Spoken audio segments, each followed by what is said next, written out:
Have you ever been challenged with some sort of scientific explanation about what happens after you die? I have a theory, but I'd like that answer. I'm big on NDEs. I think you're a little slower on near-death experiences. What are NDEs? Is it something you sign so that you can't talk about your experience? Yeah, basically. NDAs. It's so the near-death Okay. experiences. It's you basically pass into unconsciousness. You're flatlined. Yep. But Duke has done this comprehensive study, which is crazy. Like again, I thought NDEs were just ridiculous early on, but now there's like 300 peer-reviewed articles where someone has left their body. Yep. They've flatlined. Yep. And they've actually gone down the hall and read a medical chart. Then they revive and explain exactly what that chart says. Yep. And this is a Duke. Yep. And this is not like, some Near-death experiences. pokey. Exactly. Documented near-death experiences that are fascinating, where people often describe a similar experience. What is when you say similar, what is the commonality between the multitudes of those NDEs that have happened? I think the commonality is leaving your body, a floating experience. That's typically what they say, right? That's often pleasant, extremely pleasant. Yes. This just sounds meeting like a light. Just sounds like acid. Right, it does. DMT. I had a very unpleasant acid trip. And then there's some type of a common agreement over what was seen if two people were in the room. Yeah. So it sounds like you've heard more as well. I just watched the what is it, like a unexplained William Shatner near-death experiences on Netflix.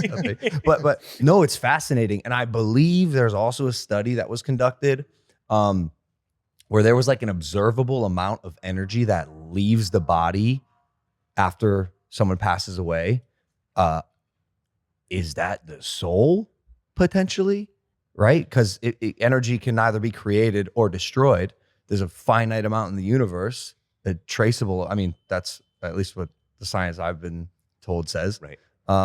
But I have a question about the soul as well, because I'm so confused what that means. People say, oh, you have no soul, or like it's in your soul, or, say it with your soul. What does that mean to you guys? Well, the soul is the person. The soul is the real you, the real me. At the point in which they are presently? Mm-hmm. You have a soul, I believe. I have a soul. We all have souls, which means we have personhood, which means you're not just a complex biochemical reaction. I mean, think about it. If there is no God, you and I are simply robots. Flesh puppets. Exactly. Yeah. That's all we are. Yeah. And it's really fascinating to listen to an atheist, a secularist, a materialist insist, oh, no. There's more to us than that. Really? Sorry. If there is no creator who creates us, then we are matter and energy evolved to a higher order. That's good to hard science, which means there's no soul, there's no you, there's no me. There's a complex chemical reaction in our brains that we call ourselves, but that's an illusion, because the real you is simply a chemical reaction. Now, my experience of life says that's baloney. My experience of life says there is a real you. That's why I hold you responsible for the way you treat your mother, your friend, because I don't think you have to do what you do because you've been chemically programmed. Instead, you're a human being created in the image of God with a soul, which means a free will, the ability to love or to hate, the ability to forgive or seek revenge. You have a rational mind. You don't have to think a certain way. You don't have to believe something. You choose to. Well, the only way that can be real is if there is more to you than your complex chemical reactions. There's got to be a soul, a you, a me.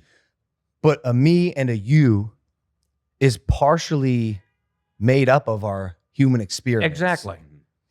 So how much does a human experience play into what your soul becomes? You bet. All right, so if my dad had been an alcoholic, and you ask me, Cliffe, why are you an alcoholic?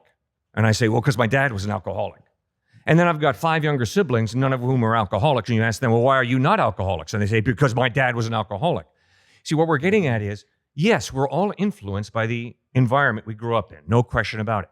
But then we choose what we're going to do with that environment.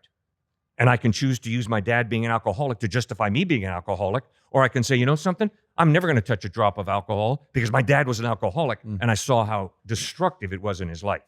So we're still free, although we're influenced by our environment, but we're free. I don't have to love you. I can hate your guts. I don't have to forgive you. I can seek revenge. I don't have to do either. Based on what you guys believe, is the essence of the soul the deciding factor upon whether a person goes to heaven or hell? Or No. or what is the decision making? You and I will go to heaven because we choose to live our lives together with God. Sure about me, bro? Comments are going crazy right now. Jesus promises you, Logan, eternal life if you put your faith in him. Okay. And his resurrection from the dead points to him being reliable. He's not a quack. I mean, if Jesus had said, I'm going to die and then rise from the dead, and if he wouldn't have pulled it off, I would not believe in him. But the fact that he died and then rose from the dead historically is solid evidence that he indeed is reliable. If you die and rise from the dead, I promise to listen very carefully to everything you have to say. Hey guys, if you like that clip, hit the subscribe button. And if you want to see more zany clips, click the video right here.